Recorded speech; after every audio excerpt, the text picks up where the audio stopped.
नमस्कार जी। तो कैसे हैं आप सभी? आई होप कि आप बहुत अच्छे से होंगे और अपने अपने घरों में एंजॉय कर रहे होंगे। तो आज की जो क्लास रहने वाली है वो मैं लेके आई हूँ सी टेट की क्लास।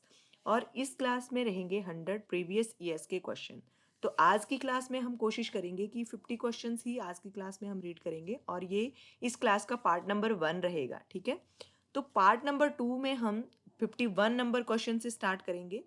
तो चलिए शुरू करते हैं हम आज की ये क्लास। और आपको पता है कि सी टेट के एग्ज़ाम के लिए पी वाई क्यूज़ का कितना इम्पॉर्टेंट रोल होता है। ठीक है। तो जिन बच्चों का सी टेट इस बार क्वालिफाई हो गया है उनको तो सबसे पहले मेरी तरफ से कॉन्ग्रेचुलेशंस।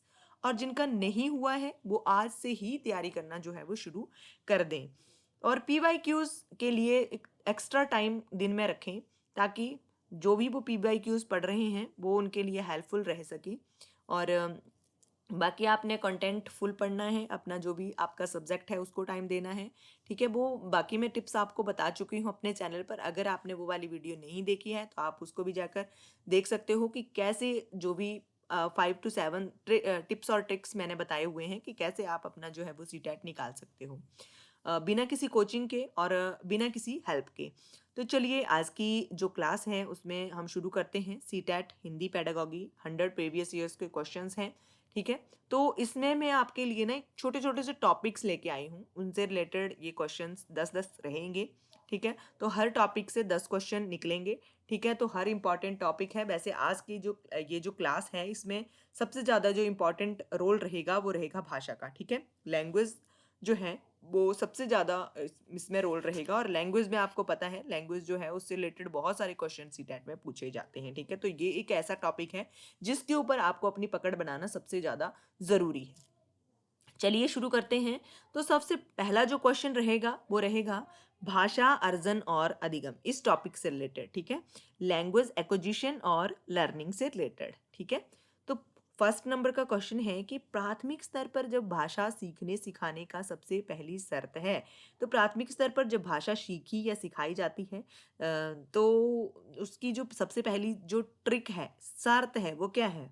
तो वो है निवेश समृद्ध संप्रेषण का वातावरण बनाना। ठीक है। मतलब कि बच्चे जो हैं वो आपस में एक एक संप्रेषण का, कम्युनिकेशन का वातावरण बनाएं। ऐसा नहीं है कि बच्चे को टीचर ही पढ़ाए जा रहे हैं, बच्चे जो हैं वो आपस में बात नहीं कर पा रहे हैं, बच्चे जो हैं वो अपनी बात को टीचर के सामने नहीं रख पा रहे हैं। तो बच्चे को एक खुला माहौल देना। ठीक है। एक ऐसा वातावरण बच्चे को देना जिसमें वो अपने विचारों को ज़्यादा जो है वो टीचर के साथ शेयर कर रहे हैं। ठीक है। एक कम्युनिकेशन का एक आसान सा, मतलब उनके लिए एक बहुत ज़्यादा इफ़ेक्टिव जो वातावरण है वो बनाना। ठीक है। तो सबसे ज़्यादा भाषा जो है वो प्राथमिक स्तर पर इसी तरीके से सीखी जा सकती है। नंबर 2 क्वेश्चन की बात करते हैं। तो नंबर 2 है कि बच्चे अपनी मातृभाषा का प्रयोग करते हुए हिंदी भाषा की कक्षा में अपनी बात कहते हैं। तो ये बात क्या है? तो बच्चे जो हैं, जैसे ही आपको पता है छोटे छोटे बच्चे जब स्कूल में आते हैं तो वो अपनी लोकल डायलेक्ट जो रहती है, उनकी जो मातृभाषा रहती है, उसमें वो ज़्यादा कंफर्टेबल होते हैं। वैसे आपको पता है एनईपी 2020 में भी ये बात कही गई है कि बच्चे जिस भी भाषा में सीखते हैं उनको उसी भाषा में सिखाना है। बच्चे को ज़्यादातर उसकी मातृभाषा में ही सिखाने की कोशिश करनी है। ठीक है। तो आपसे क्वेश्चन यहाँ पे पूछा जा रहा है, आप खुद को एज ए टीचर मानते हुए ये सोचिए कि अगर एक बच्चा आपकी क्लास में एक अपनी मातृभाषा का प्रयोग करते हुए हिंदी भाषा की कक्षा में अपनी बात कह रहा है तो आप उसकी बात को क्या करेंगे? ठीक है। तो इसका निंदा करेंगे उसकी बात की? बिल्कुल भी नहीं। बच्चे की किसी भी बात की, जब आप एक टीचर बन जाते हो तो सबसे पहला तो आपको ये पता होना चाहिए कि हम बच्चे की किसी भी बात की निंदा नहीं कर सकते हैं। उसको विचारणीय करना है। नहीं नहीं, हम उसके ऊपर विचार क्यों करेंगे? क्योंकि हमें पता है कि बच्चा जो है वो जो भी उसने घर से जो भी भाषा सीखी है वो उसी का प्रयोग कर रहा है। ठीक है। उसके बाद अनुचित बोल देंगे उस बात को? नहीं, अनुचित भी नहीं करना है। हम एक बच्चे की किसी बात को अनुचित नहीं ठहराना है। ठीक है। तो ये जो बात होगी ये स्वाभाविक होगी। स्वाभाविक इसलिए होगी कि हमें पता है कि बच्चा अभी कुछ भी नहीं सीख के आया है। अभी घर से वो जैसे उसने जो भी घर पे अपने बड़ों को बात करते हुए सुना है, जो उसके घर में जैसी भी जिस भी प्रकार की भाषा बोली जाती है वो उसी प्रकार का प्रयोग करेगा। ये स्वाभाविक है। ठीक है। ये एक मतलब ट्रिक, मतलब एक तरह से आप बोल सकते हो कि ये तो तय है कि उसने जो भी भाषा बच्चे ने घर पे सीखी है वही प्रयोग करेगा। ठीक है। तो ये स्वाभाविक, इसका आंसर जो है वो ठीक रहेगा। नेक्स्ट क्वेश्चन है जो चमस्की थे उनके अनुसार कौन सा कथन जो है वो सही है? तो चमस्की जो थे उन्होंने क्या क्या कथन दिए थे, उनसे रिलेटेड क्या क्या क्वेश्चन है यहाँ पर, कि बच्चों में भाषा सीखने की जन्मजात क्षमता होती है, या बच्चों में भाषा सीखने की जन्मजात क्षमता नहीं होती है, या बच्चों में भाषा सीखने की क्षमताएं बहुत सीमित होती हैं, या बच्चों को व्याकरण सिखाना बहुत ज़्यादा ज़रूरी है। तो इसका जो आंसर रहेगा, एक चमस्की नाम के जो हिंदी एक के मनोवैज्ञानिक थे बहुत बड़े, ठीक है, उनका मानना ये था कि बच्चे जो हैं, छोटे छोटे बच्चे जो हैं वो उनमें एक जन्मजात एक क्षमता होती है भाषा सीखने की, वो LAD के साथ ही पैदा होते हैं, ठीक है। मतलब कि उनमें एक इस प्रकार का एक आप मान लो कि अगर हम अपनी भाषा में बात करें तो एक प्रकार का यंत्र के साथ वो पैदा होते हैं, जिसमें वो अपनी लैंग्वेज, जो भी बच्चों को लैंग्वेज सिखाई जाती है वो उसी की एक्विजिशन जो है वो कर लेते हैं, ठीक है। उसी का अर्जन जो है वो बच्चे कर लेते हैं। जैसे मान लो कि एक बिल्कुल एक सिंपल सी फैमिली में पैदा हुआ बच्चा, उसको अगर फॉरेनर के साथ हम, विदेशी फैमिली के साथ हम रखते हैं, तो वो बच्चा जो है जैसे ही वो अपने जो भी उसके गार्डियंस होंगे उनको जो बात करते हुए सुनेगा, वो उसी भाषा में बात करना सीख जाएगा। तो चomस्की का ये मानना था कि बच्चे एक भाषा सीखने की जन्मजात क्षमता के साथ उनकी जो है वो जन्म होता है, ठीक है। तो उनमें जन्म से ही भाषा सीखने की क्षमता जो है वो होती है, ठीक है। तो नंबर ए जो है वो इस क्वेश्चन का ठीक रहेगा। बात करते हैं नेक्स्ट 4 नंबर क्वेश्चन की, कि भाषा अर्जन और भाषा अधिगम में मुख्य अंतर का आधार क्या है। तो भाषा अर्जन और भाषा अधिगम में मुख्य अंतर का आधार क्या है, स्वाभाविकता, ठीक है। तो स्वाभाविकता ये है कि भाषा अर्जन लैंग्वेज एक्विजिशन और लैंग्वेज जो लर्निंग है उसमें अंतर तो एक स्वाभाविक रूप से पाया ही जाएगा, ठीक है। एक लैंग्वेज एक्विजिशन है जिसमें बच्चा जो है वो स्वयं सीख रहा है, बच्चा जो है वो नए नए शब्दों को ग्रहण कर रहा है, और एक है कि बच्चे को जबरदस्ती किसी चीज़ को सिखाया जा रहा है, ठीक है। तो ये भाषा को जिस प्रकार की, जैसे मान लो कि उदाहरण के तौर पे अगर मैं आपको समझाऊँ, तो बच्चा जो है वो घर पर किसी बात को सीख रहा है, तो उसको ज़बरदस्ती नहीं सिखाया जाता, वो जो भी सुनता है वो सीख जाता है। और जब स्कूल में जाना शुरू करता है तो हम उसको जो स्कूल की भाषा है, जैसे हिंदी है, मान लो इंग्लिश है, वो हम सिखा रहे हैं, बच्चे को पढ़ा रहे हैं, एक तरह से उसको बिठा के कि ये ए फॉर एप्पल है, ये अनार है, मतलब पूरा उसी तरह से। तो इसमें जो अंतर है वो एक स्वाभाविक रूप से पाया जाता है, ठीक है। बात करते हैं नेक्स्ट क्वेश्चन की। तो नेक्स्ट जो क्वेश्चन है वो ये रहेगा,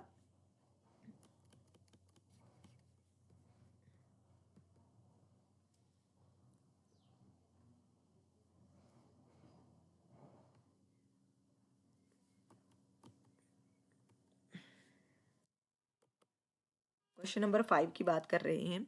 तो 5 नंबर का क्वेश्चन है कि वाइगॉत्स्की ने भाषा विकास का डैश परिप्रेक्ष्य प्रस्तुत किया था।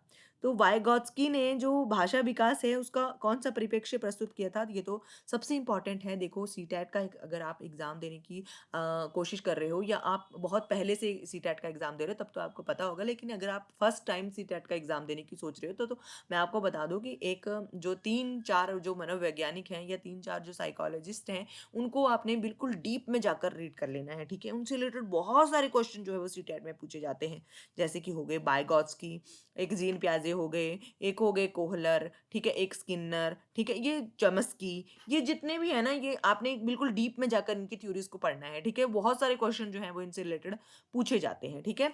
तो यहाँ पर जो 5th नंबर का क्वेश्चन है, ये पूछा गया है कि वाइगॉत्स्की ने भाषा विकास का डैश परिप्रेक्ष्य प्रस्तुत किया था। तो वाइगॉत्स्की ने यहाँ पर देख लो, क्वेश्चन पूछने का एक ढंग अलग है, लेकिन क्वेश्चन सेम पूछा गया है। आपसे यहाँ पर पूछा गया है कि वाइगॉत्स्की ने कौन सी थ्योरी दी है, ठीक है, कौन सा जो सिद्धांत है वो प्रस्तुत किया है, या कौन सी भाषा विकास का जो है वो एक विचार प्रस्तुत किया है। तो उन्होंने सामाजिक सांस्कृतिक भाषा का, या जो सिद्धांत है वो दिया है, ठीक है। उनकी थ्योरी का नाम था सोशल कल्चरल थ्योरी, ठीक है।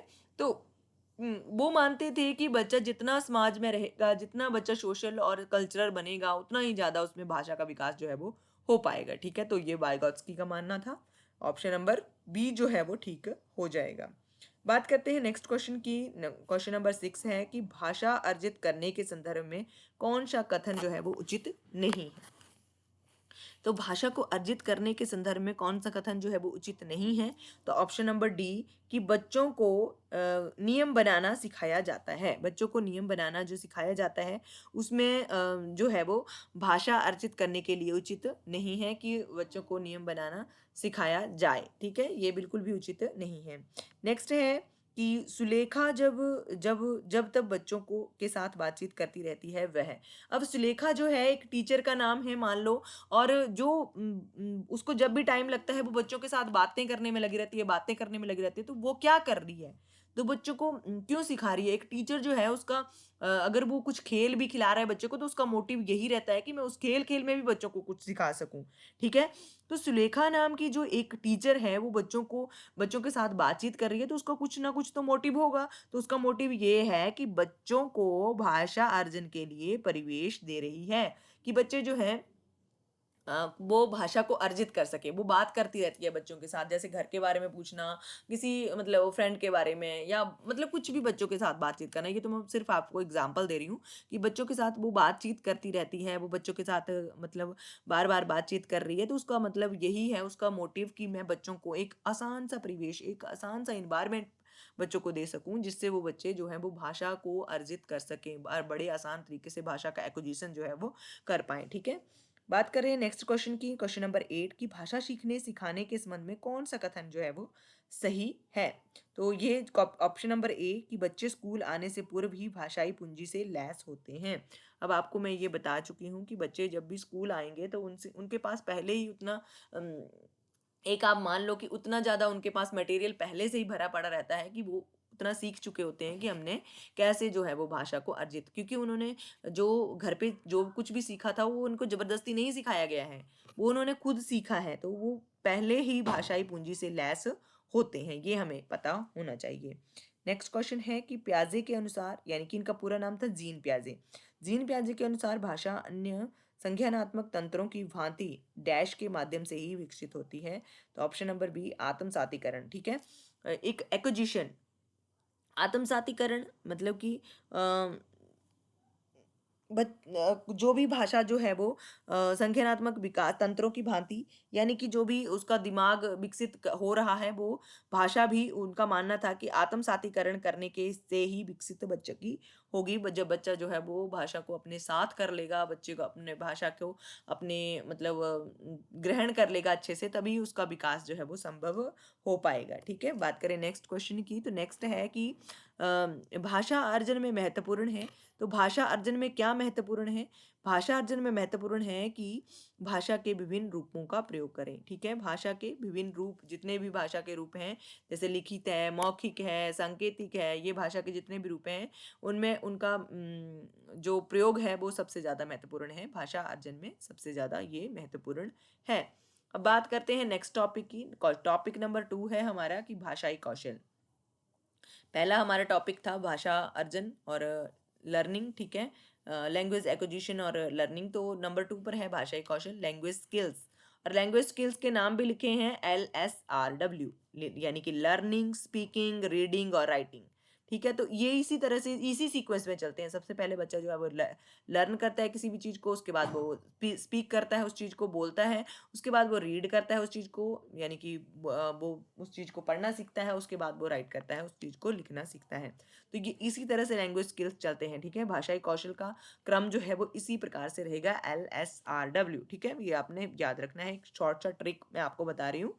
ठीक है, तो इस टॉपिक से पहला जो क्वेश्चन आएगा, यानी कि 11th नंबर का ये क्वेश्चन है कि पठन पाठन के अंत में दिए गए अभ्यास और गतिविधियां जो हैं वो बच्चों के को डैश में मदद करती हैं। पठन पाठन के अंत में दिए गए अभ्यास और गतिविधियां जो बच्चों को डैश में मदद करती हैं, तो वो किस चीज़ में मदद करती हैं? भाषा विस्तार में मदद करती हैं। ठीक है, भाषा के विस्तार में ये चीज़ें मदद करती हैं। ठीक है, ऑप्शन नंबर ए जो है वो ठीक रहेगा। नंबर 2 है कि पढ़ने की प्रक्रिया में सर्वाधिक महत्वपूर्ण है। तो पढ़ने की प्रक्रिया में सर्वाधिक जो महत्वपूर्ण है वो है अर्थ।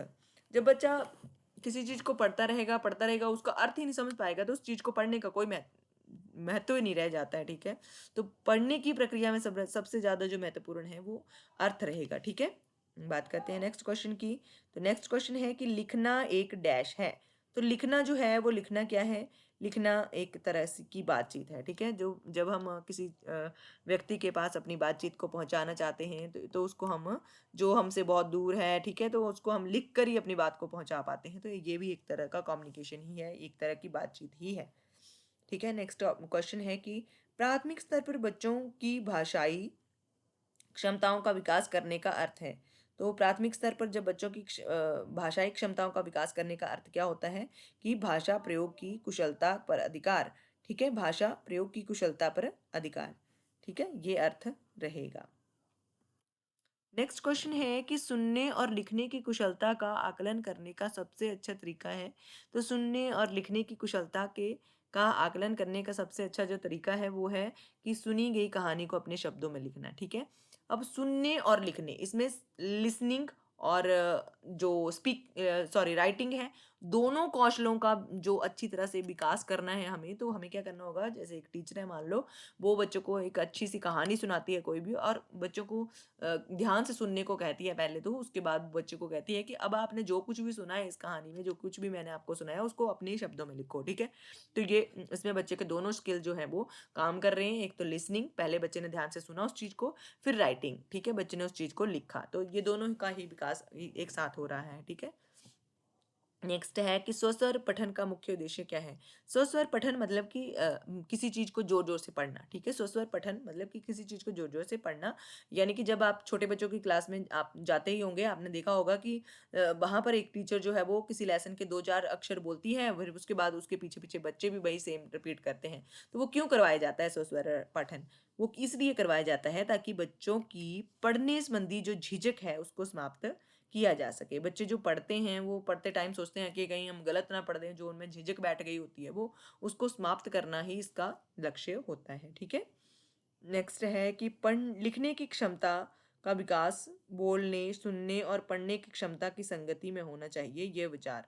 तो ये विचार क्या है, पूर्णतः सत्य है। ठीक है, क्योंकि बच्चा जो बोलेगा, जो सुनेगा, जो पढ़ेगा, उसकी भांति ही इस तरह इस लिखने का भी विकास होना चाहिए। ठीक है, तो ये सबसे ज्यादा इंपॉर्टेंट है कि भाषाई कौशल LSRW इसी तरह से चलेंगे। ठीक है, पहले बच्चा सुनेगा, उसके बाद बच्चा स्पीक करेगा, बोलेगा।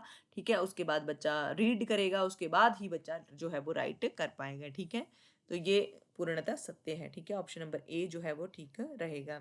नेक्स्ट है कि डायरी लेखन का मुख्य उद्देश्य है। तो डायरी लेखन का मुख्य उद्देश्य क्या है कि अपने भावों या विचारों का आत्मनिरीक्षण करना। ठीक है, बच्चे को छोटे मतलब कि बच्चे को क्लासेस में बोला जाता है कि आपने बच्चों को जो भी कुछ भी देखा है, आप या आपने जो कुछ भी आज दिन में किया है उसको आप अपनी डेली डायरी में लिखना शुरू कीजिए। ठीक है, तो ये लिखवाने का उद्देश्य क्या है कि बच्चे का जो एक भाव है, विचार है, उसका आत्म निरीक्षण वो बच्चे स्वयं ही कर पाएंगे। ठीक है, नेक्स्ट है कि भाषाई कौशल के संबंध में कौन सा कथन जो है वो सही है।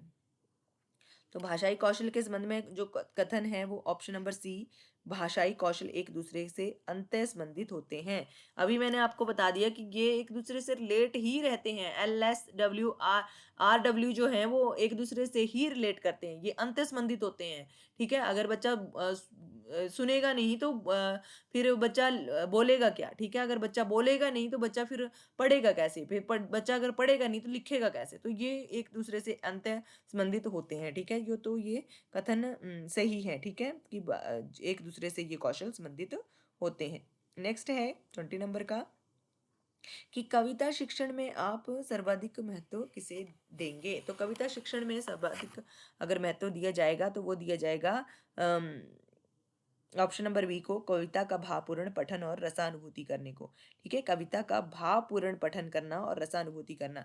ठीक है, मान लो कि एक 7th क्लास की एक कविता है, वह चिड़िया जो, अब उस कविता को पढ़ने का एक भावपूर्ण उसका पठन करना है कि उस तरह का जो भाव एक कवि ने छोड़ा है उस कविता में, उसी भाव से उस कविता को पढ़ा जाए तभी उसका मजा आएगा। ठीक है, और उसकी रसानुभूति भी तभी होगी। ठीक है, बच्चे जो हैं वो उसको अच्छे से तभी समझ पाएंगे। ठीक है, वैसे कविता और पाठ में कोई फर्क नहीं रह जाएगा नहीं तो फिर। ठीक है, बात करते हैं नेक्स्ट क्वेश्चन की।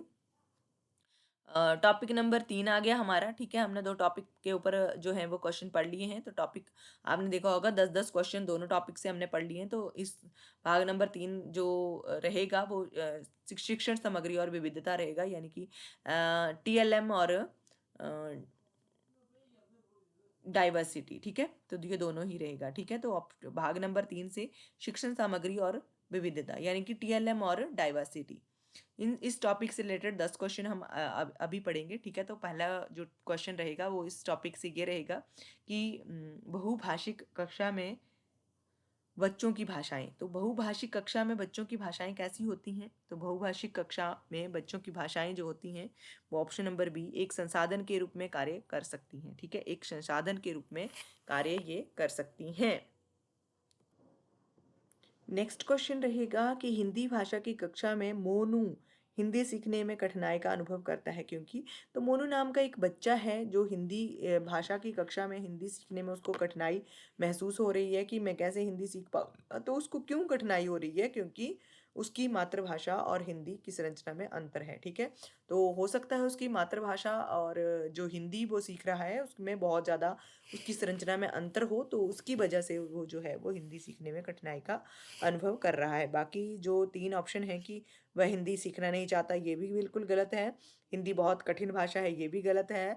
अध्यापक उसे प्यार नहीं करते, ये भी गलत है। लेकिन ये हो सकता है कि उसकी मातृभाषा और हिंदी में की संरचना में अंतर हो, इसकी वजह से वो हिंदी जो है वो उसको सीखने में कठिनाई महसूस हो रही हो। ठीक है, नेक्स्ट क्वेश्चन है कि पाठ्य पुस्तक की भाषा डैश में होनी चाहिए।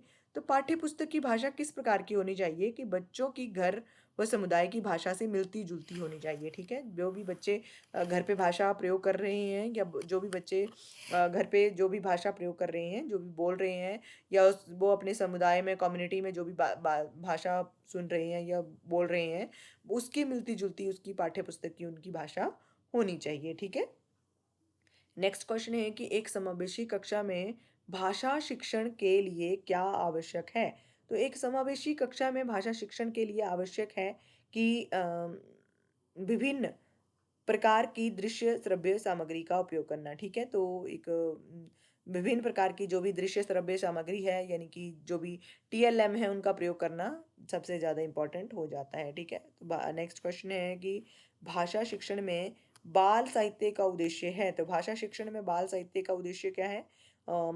बच्चों की उत्साही पाठक बनने के लिए प्रोत्साहित करना।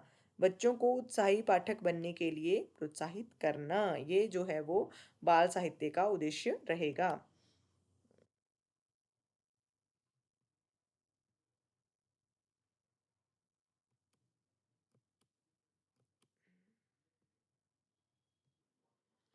नेक्स्ट क्वेश्चन है कि प्राथमिक स्तर पर भाषिक रेखांकन और चित्रांकन डैश है। तो प्राथमिक स्तर पर भाषिक जो रेखांकन और चित्रांकन क्या है, वो ऑप्शन नंबर सी, लेखन अभ्यास का महत्वपूर्ण चरण। ठीक है, लेखन अभ्यास का सबसे महत्वपूर्ण चरण जो है वो रेखांकन और चित्रांकन का महत्वपूर्ण चरण है। ठीक है, नेक्स्ट क्वेश्चन है कि प्राथमिक स्तर पर भाषा शिक्षण का उद्देश्य क्या है?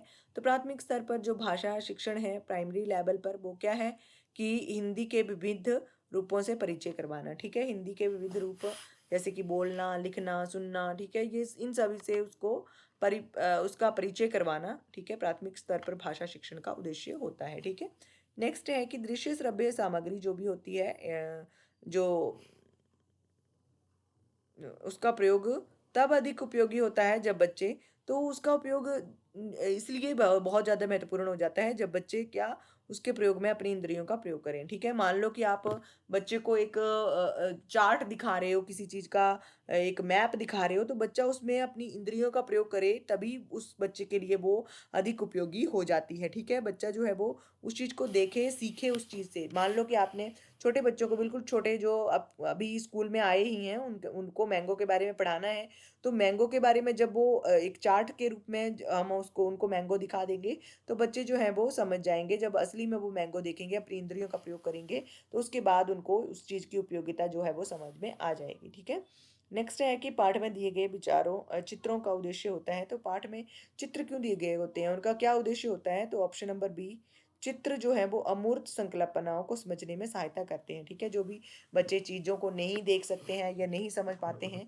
उनको समझने में बहुत ज़्यादा महत्वपूर्ण रहते हैं चित्र, इसलिए वो पाठ में दिए गए उनका उद्देश्य यही रहता है कि बच्चे को उस चीज़ को अच्छे से और अच्छे से समझाया जा सके। मान लो कि एक सिंपल सा उदाहरण देती हूँ कि प्यासा कौवा ही आपने बच्चे को पढ़ाना है, तो अगर प्यासा कौवा की स्टोरी बच्चों को दिखा दी जाए कि कैसे कौवा जो है वो उड़ रहा है, फिर धीरे धीरे वो बाग में गया, उसको घड़ा दिखा, वो सब चीज़ें अब अगर हम बच्चे को एक चित्र के रूप में दिखा देते हैं, तो जो एक जो भी हम बच्चे को चीज पढ़ा रहे हैं तो उसके उसके दिमाग में ज्यादा देर तक वो रह जाएगी। ठीक है, तो अमूर्त संकल्पनाओं को समझाने के लिए हम चित्रों का प्रयोग करते हैं। नेक्स्ट क्वेश्चन है कि भाषा की कक्षा में समाचार पत्र या पत्रिकाओं का उपयोग सुनिश्चित करता है कि वह बच्चे प्राथमिक प्रामाणिक लेख या समाचार पर अपनी प्रतिक्रिया दे सकें। ठीक है, तो बच्चे अपनी प्रामाणिक लेख और पर अपनी प्रतिक्रिया दे सकें, इसके लिए जो है वो सामाजिक समाचार पत्र और पत्रिकाओं का उपयोग जो है वो सुनिश्चित किया जाता है।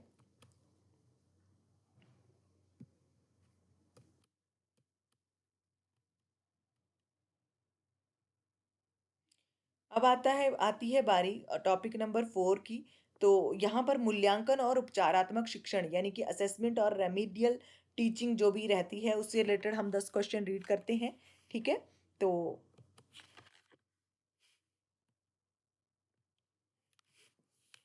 क्वेश्चन नंबर जो 1 रहेगा मूल्यांकन और उपचारात्मक शिक्षण से रिलेटेड, वो ये रहेगा कि प्राथमिक स्तर पर बच्चों की भाषा का आकलन करने का उद्देश्य क्या है। तो उनका आकलन करने का उद्देश्य यही रहेगा प्राइमरी लेवल पर कि उसके भाषा प्रयोगों की क्षमता का आकलन करना। ठीक है, उसकी भाषा जो भी भाषा प्रयोग कर रहे हैं वो उसकी क्षमता का आकलन करना उसका उद्देश्य रहता है। ठीक है, नेक्स्ट है कि हिंदी भाषा में सतत और व्यापक मूल्यांकन यानी कि सीसीई करते समय आप किस बात पर विशेष ध्यान देंगे। तो जो बात है उसका ध्यान दिया जाएगा कि विभिन्न संदर्भों पर भाषा का प्रयोग की कुशलता। ठीक है, जहाँ जो भी विभिन्न संदर्भ हैं उनके ऊपर भाषा के जो भी प्रयोग है उसकी कुशलता के ऊपर ज़्यादा विशेष ध्यान दिया जाएगा। नेक्स्ट है कि पोर्टफोलियो मदद करता है। तो पोर्टफोलियो किस चीज़ में मदद करता है। पोर्टफोलियो जो है वो मदद करता है कि क्रमिक प्रगति का आकलन करने में। बच्चे ने जो भी क्रमिक एक सीक्वेंस वाइज जो भी प्रगति की है उसका आकलन करने में बहुत ज़्यादा मदद करता है उसका पढ़ने में। ठीक है, नेक्स्ट है कि उपचारात्मक शिक्षण रेमेडियल टीचिंग की सफलता निर्भर करती है। तो रेमेडियल टीचिंग की जो सफलता है वो किस चीज पर निर्भर करती है कि समस्याओं का के कारणों का सही पहचान पर। ठीक है, कि समस्याओं के कारणों की सही पहचान हो पा रही है। मान लो कि एक उदाहरण में अगर आपको दूं कि एक बच्चा जो है वो बहुत दिनों से स्कूल नहीं आ रहा है और हम उसको अनदेखा कर रहे हैं, तो हमने आते ही उसको डांटने लग पड़ना है। हमने पहले उस कारण का पता करना है कि ये बच्चा स्कूल क्यों नहीं आ रहा था, उसकी क्या परेशानी थी।